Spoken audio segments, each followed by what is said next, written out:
Hello student, তোমরা যারা class 12 অর্থাৎ দ্বাদশ শ্রেণীর ফোর্থ সেমিস্টারের ছাত্রছাত্রী আছো, এখন তোমাদের বাংলা সাবজেক্টের ক্লাস আছে। আজকে ক্লাসে তোমাদের দুটি গুরুত্বপূর্ণ 5 নম্বরের প্রশ্নের উত্তর নিয়ে আলোচনা করব এবং আজকে ক্লাসটা তোমরা সম্পূর্ণ দেখে নাও, তাহলে একটি 5 নম্বরের প্রশ্নের উত্তর তোমরা অবশ্যই পরীক্ষায় লিখে আসতে পারবে।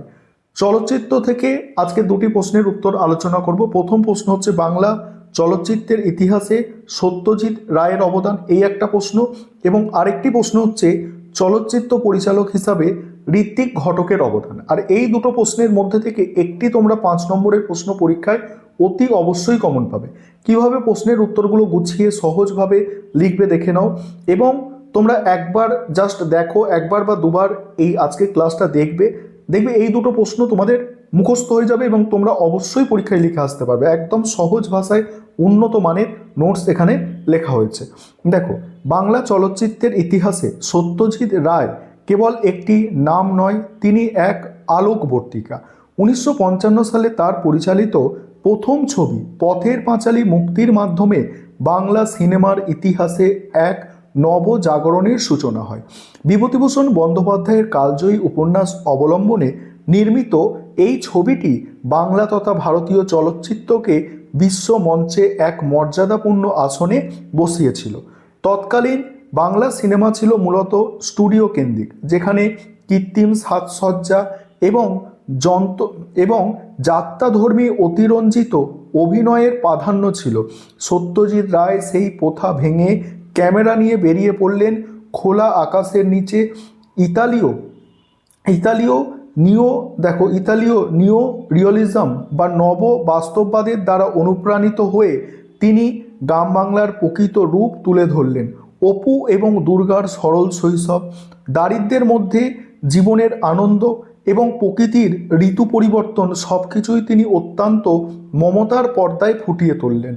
তারপরে কি দেখো, ছবির শৈল্পিক উৎকর্ষ ছিল অভূতপূর্ব। পণ্ডিত রবিশঙ্করের জাদুকরী আবহ সঙ্গীত এবং সুব্রত মিত্রের প্রাকৃতিক আলোর ব্যবহার ছবিটিকে এক লিরিক্যাল বা কাব্যিক উচ্চতায় নিয়ে যায়। বিশেষ করে কাশফুলের বন ফুঁড়ে ট্রেন যাওয়ার দৃশ্য বা ইন্দির ঠাকুরনের মৃত্যুর দৃশ্য আজও দর্শকদের মনে শিহরণ জাগায়। তারপরে কি বলা হচ্ছে দেখো, আন্তর্জাতিক স্তরে কান চলচ্চিত্র উৎসবে পথের পাঁচালী জিতে নেয় বেস্ট হিউম্যান ডকুমেন্ট এর সম্মান। সত্যজিৎ প্রমাণ করে যে সিনেমা কেবল বিনোদন নয়, তা জীবনের গভীর দর্শন। তার এই অবদান পরবর্তীকালে ঋত্বিক ঘটক, মৃণাল সেনের মতো পরিচালকদের পথ দেখায় এবং ভারতে সমান্তরাল চলচ্চিত্রের ভিত্তি স্থাপন করে। এক কথায় পথের পাঁচালী বাংলা চলচ্চিত্রের সাবালক হয়ে ওঠার দলিল।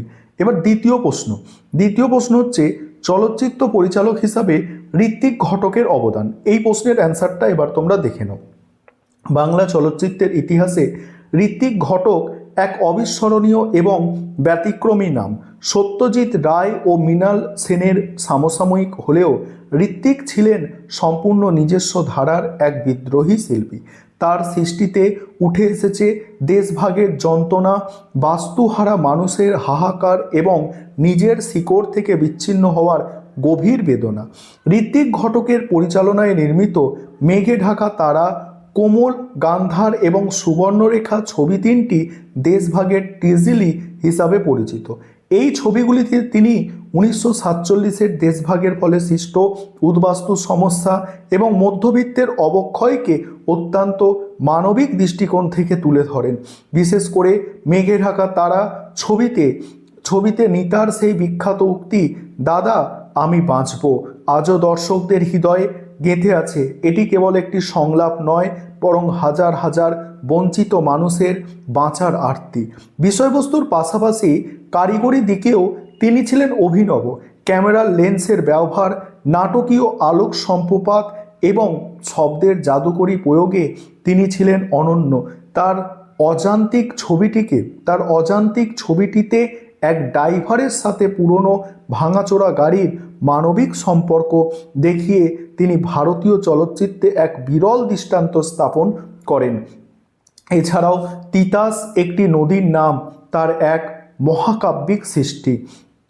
তারপরে কি বলা হচ্ছে দেখো, ঋত্বিক ঘটক কেবল বিনোদনের জন্য সিনেমা বানাতেন না, তিনি সিনেমাকে হাতিয়ার হিসাবে ব্যবহার করেছিলেন সমাজ বদলানোর জন্য। তিনি পুনে ফিল্ম ইনস্টিটিউটের একজন শিক্ষক হিসাবে বহু গুণী নির্মাতাকে তৈরি করেছিলেন। যদিও জীবদ্দশায় তিনি খুব বেশি বাণিজ্যিক সাফল্য পায়নি, কিন্তু তার মৃত্যুর পরে তিনি বিশ্ব চলচ্চিত্রে এক কাল্ট বা কিংবদন্তি পরিচালকের মর্যাদা পায়। বাংলা তথা বিশ্ব চলচ্চিত্রে তার অবদান অপরিসীম। এই দুটো প্রশ্ন অবশ্যই ভালো করে দেখবে, একটি প্রশ্ন তোমরা পরীক্ষায় কমন পাবেই।